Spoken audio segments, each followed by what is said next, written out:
नमस्कार मित्रहो. मी विजय सिंह नारायण सिंह राणे. मी मुळात एक वकील आहे.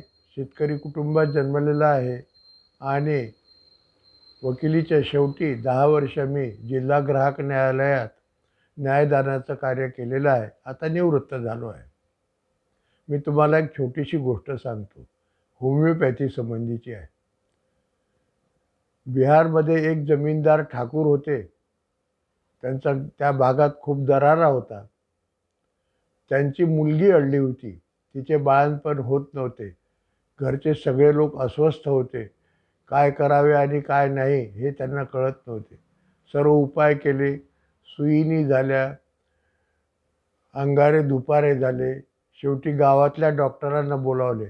त्या काळात शहरात नेऊन स्त्रियांचे बाळंतपण हे रुग्णालयात केले जात नव्हते. तेव्हाची ही गोष्ट आहे.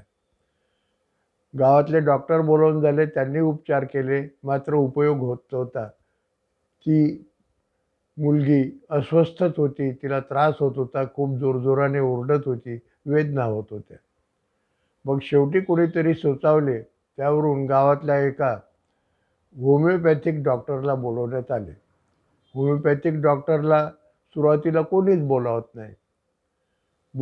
त्यानंतर तो डॉक्टर आला तर त्या ठिकाणी आधीचे बसलेले जे डॉक्टर होते ते त्याच्याकडे पाहून कुचेष्टेनं हसले.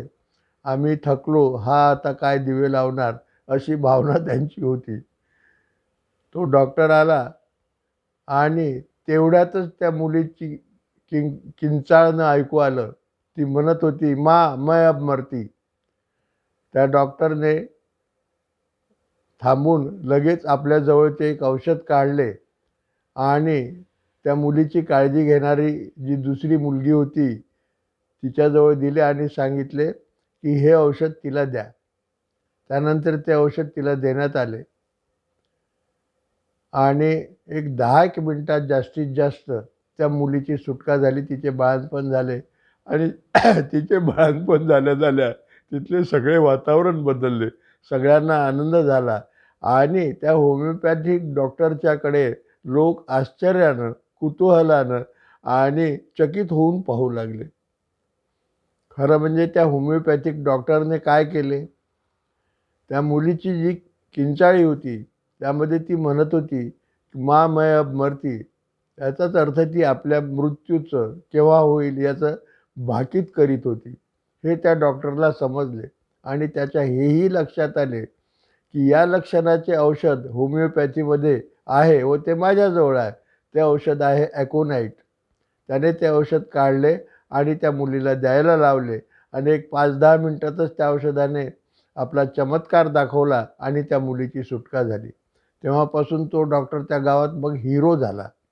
मित्रहो, ही गोष्ट सांगण्यामागे माझा हेतू एकच आहे की होमिओपॅथीला खूप बदनाम केल्या जाते. ते असं की ही पॅथी खूप वेळ खाऊ, खूप अवधी लागणारी आणि सतत उपचार घ्यावे लागणारी अशा स्वरूपाची आहे आणि असा समज सार्वत्रिक झालेला आहे.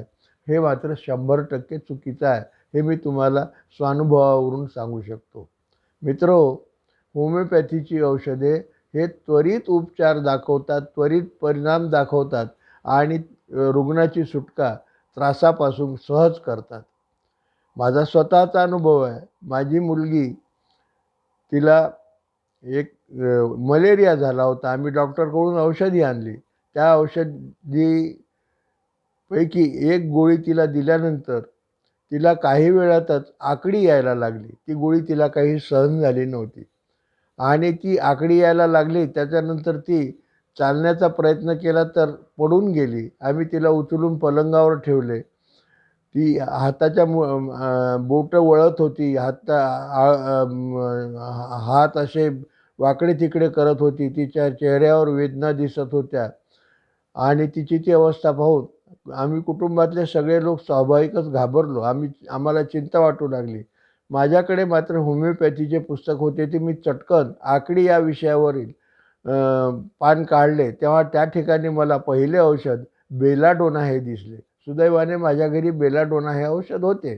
ते मी तिला दिले. एक 5 मिनिटाच्या अंतराने पुन्हा दिले. एक 5-7 मिनिटातच तिची आकडी बंद झाली. तिच्या चेहऱ्यावरील हावभाव जे वेदनेचे होते किंवा त्रासाचे होते ते दूर झाले आणि ती हळूहळू चांगल्या स्थितीत येऊन उठून बसली. एक 5-10 मिनिटात ती पाणी प्यायली आणि पूर्णतः नॉर्मल दिसू लागली आणि आम्ही सगळ्यांनी सुटकेचा श्वास टाकला. मित्रहो, माझं घर शहरापासून 5 किलोमीटर अंतरावर आहे. तातडीनं मी तेव्हाच्या तेव्हा वाहनाच्या अभावी माझ्या मुलीला त्या ठिकाणी नेऊ शकत नव्हतो आणि डॉक्टरकडून उपचार घेऊ शकत नव्हतो. मी हा एक साधा सोपा उपचार जो होमिओपॅथी शास्त्रामध्ये आहे तो मी केला आणि त्या औषधानं तिला लगेच लाभ झाला. मग सायंकाळी आम्ही त्या डॉक्टरकडे नेऊन त्यांना ती हकीकत सांगितली. डॉक्टरांनी सांगितलं की ही गोळी पूर्ण देऊ नका, ही तिला सहन होत नाही असे दिसते, अर्धी द्या. त्यानंतर हळूहळू कालांतराने तिचा मलेरिया दूर झाला, ती दुरुस्त झाली. तर मित्रहो, मला हे सांगायचं आहे की होमिओपॅथीबद्दलचा हा जो गैरसमज आहे की ही पॅथी खूप वेळ लावते, खूप कालावधी लागतो, लंबे उपचार असतात, हे डोक्यातून आधी काढून टाका. मित्रहो, माझ्या घरी माझा एक भाचा शिकायला होता. तो होमिओपॅथिक कॉलेजमध्ये शिकत होता. त्याची पुस्तके मी वाचायला सुरुवात केली. माझ्याजवळ जेव्हा फावला वेळ राहायचा तेव्हा ती पुस्तके मी वाचत होतो.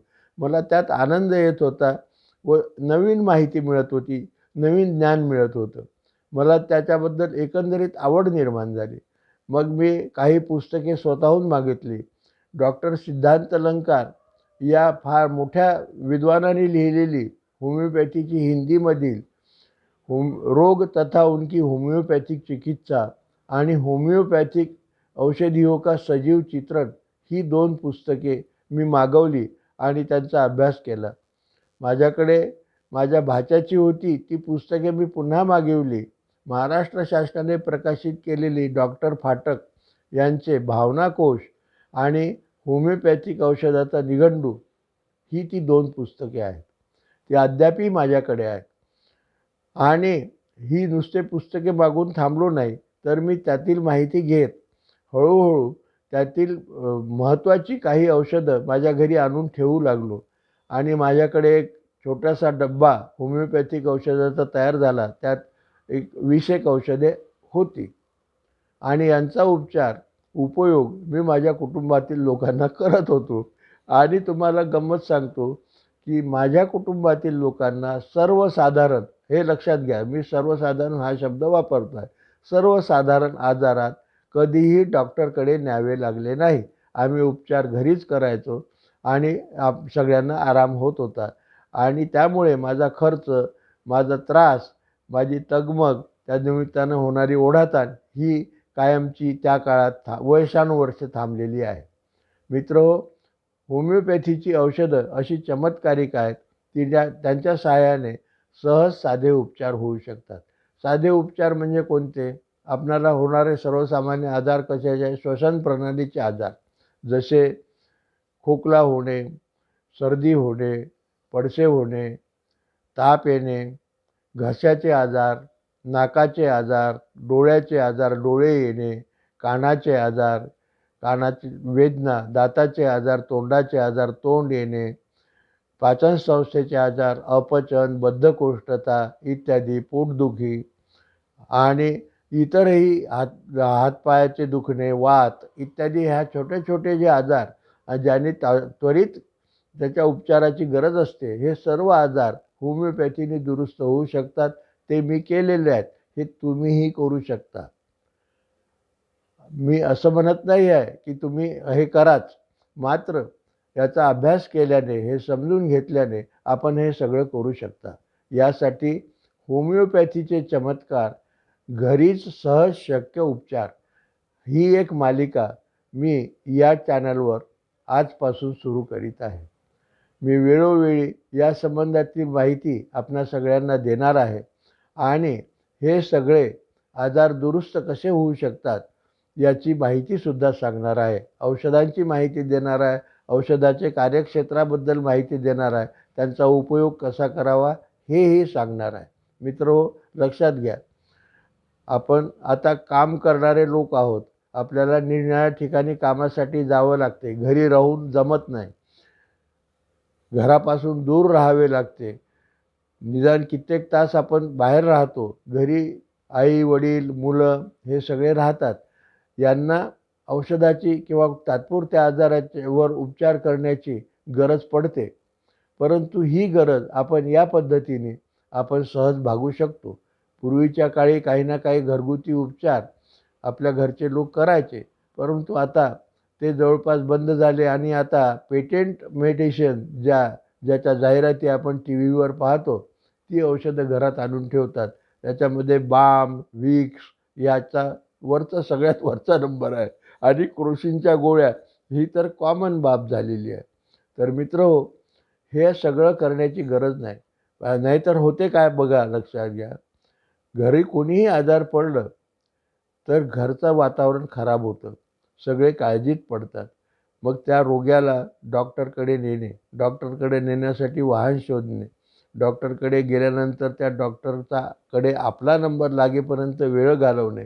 त्यानंतर त्या डॉक्टरने लिहिल्यानंतर साधारणपणे तो लिहून देतोच, की ह्या चाचण्या करा. त्यात रक्ताची चाचणी आहे, कॉमन चाचणी आहे आणि त्या चाचण्या करायला जाणे, चाचण्या करून त्याचे रिपोर्ट आणून देणे. त्यानंतर डॉक्टर त्या पेशंटला काही मोठा आजार नाही, आपण मी औषधे देतो असं म्हणून काही आपल्या नेहमीच्या त्याच औषधी आपल्याला देतात. त्या आपण घेतो, 2-4 दिवसात दुरुस्त होतो. हा एक नेहमीचा अनुभव झालेला आहे. परंतु या सगळ्यात काय झालेलं आहे, तुमची झालेली प्रचंड ओढाताण, तुमची झालेली तगमग ही महत्त्वाची असते.